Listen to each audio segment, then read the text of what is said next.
नमस्कार। जय श्री जगन्नाथ। आज मु कौनसी बड़ मोटिवेशनल स्पीच देवाक आसीनी। आज मु मो जीवनर कहानी कहवाक आसी। हुए तो मो कहानी रे आपण निज जीवनर छवि देखिपारे। गोटे समय थिला जेतेबेले मो पाखरे समय बहुत थिला, पढ़िबार सुजोग मध्य थिला, किंतु सेई समयर मूल्य को मु बुझी पारि नथिली। भाबुथिली आज नुहे काली पढ़िबी, आउ टिके परे आरंभ करिबी, किंतु से काली केबे आसिलानी। तापरे विवाह हैला, मु गोटे नुआ परिवारर बहु हेली। दायित्व बढ़ीगला। सकाळरू राति पर्यंत घर काम, परिवारर जत्न, समस्तिंकर आवश्यकता ए सबु मो दैनंदिन जीवनर अंश हेगला। समय आगकू बढ़िला। तापरे मु दुईटी पिलार वर्तमान माँ भी हे सारिलिनी। बयस एबे मोर 32 हे गलानी। 10 वर्ष बीतीगला मोर विवाह को। ता भितरे संसारर सबु काम, दायित्व सबु किछि ता भितरे चलीची। कष्ट, परिश्रम, चिंता आउ बहुत संघर्ष मध्य मो जीवन रे मु देखि सारिलिनी। एबे मो दिन केमिति आरंभ हुए आपण माने जानिछंती। सकाळु शीघ्र उठिबा, रोषेई करिबा, पिला माननको प्रस्तुत करिबा, घर सफा करिबा, परिवारर सबु काम करिबा, एवं जेतेबेले सबुडी लोक विश्राम नियंती सेतेबेले मु मोर पुस्तक खोलिकी बसे।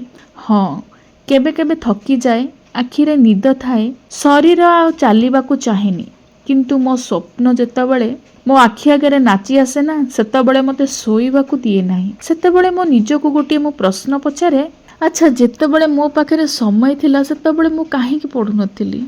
एबे कम समय अछि बोली कोन मु मो स्वप्न को छाड़ी देबी?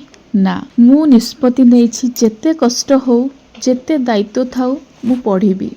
जहाँ मो पूर्वरु करि पारेलिनी, जेतेबेले मो पाखरे एते समय थिला आ से समय को मु ठीक से सदुपयोग करि पारेलिनी, किंतु आजी अल्प समय को मु एते भलो भाबरे सदुपयोग करिबी, पूर्वरु जेउ समय जाइछि ता ठारू अधिका बेटर मु करि पारिबी। कारण बयस स्वप्न को केबे अटकाए नाही, परिस्थिति मध्य स्वप्न को अटकाई पारे नाही। अटकाए केवल हार मानिबार चिंता। आज मु जेतेबेले बही धरिकी बसे ना, मो पिला माने मते चाहिकी बसंती। मु चाहे से माने मते बुझंतु, शिखिबार कोनोसी बयस नाही। माँ मध्य स्वप्न देखि पारे, माँ मध्य सफल हेई पारे। मो झियो को आज आसिकी 9 वर्ष हेई गला। सी मते जेतेबेले बही धरिकी बसिबार प्रथम थर देखितिला, सी भी आश्चर्य होइतिला। आ जेतेबेले मु पाठ पढ़ा आरंभ करिथिली ना, चिंता करिथिली जे मु सक्सेस हेबी, सेतेबेले मो गर्भरे आउ गोटे पिला पढुथिला। चिंता कले गोटे मनीषर स्वप्न देखिबार कोन बयस थाए। तापरे मोर धीरे धीरे जेतेबेले पाठ पढ़िबार इच्छा, मो स्वप्न को पूरण करिबार इच्छा थिला, मो कोलरे थाए 6 मासर गोटे पुओ थिला। तथापि मु पुओ को धरिकी राति राति अनिद्रा होइकी पढ़िची।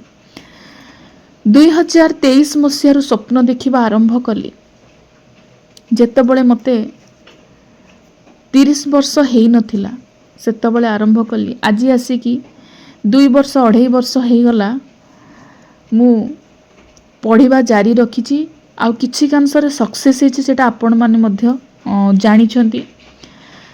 घर काम सहित, परिवारर दायित्व सहित, 2टा पिलार माँ हेबा सहित, जदि आज एई बयस रे मु गोटे कठिन काम करिबा पई निष्पत्ति नेइची, निजको कठिन करिबा पई निष्पत्ति नेइची, आ आगो को किछि करिबा पई निष्पत्ति नेइची, ताहले आपण माने मध्य एबे समय अछि। जो भाई भौणी को मु रिक्वेस्ट करिबी, दया करिकी तुमे एबे स्टूडेंट लाइफ रे अछो, एई समयटा को बहुत बढ़िया भाबरे तुमे सदुपयोग कर, जेमिति कि भविष्य रे तुमके एमिति कठिन समय देखिबा को न पड़े। आम भली हाउस वाइफ जो माने आमे पाठ पढ़िथिलु, स्वप्न देखिथिलु, किंतु स्वप्नटा साकार हेई पारे नै, आ मो भली हाउस वाइफ मानकु कहिबी केबे भी डिमोटिवेट न होई कि निजको दृढ़ करिबा।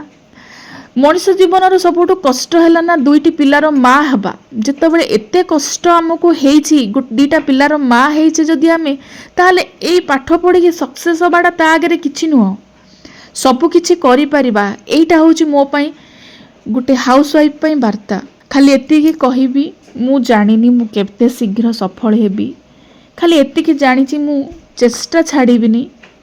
ଯଦି ଆପଣମାନେ ମଧ୍ୟ ହାଉସ୍ୱାଇଫ୍, ଯଦି ଆପଣମାନେ ନିଜ ସ୍ୱପ୍ନକୁ କେଉଁଠି ଲୁଚାଇ ରଖିଛନ୍ତି, ତାହେଲେ ମୋର ଗୋଟିଏ କଥା ମନେ ରଖିବା, ସମୟ ଚାଲିଯାଏ କିନ୍ତୁ ସାହସ ଥିଲେ କିଛି ନୂଆ କରିବାର ସୁଯୋଗ ମିଳେ।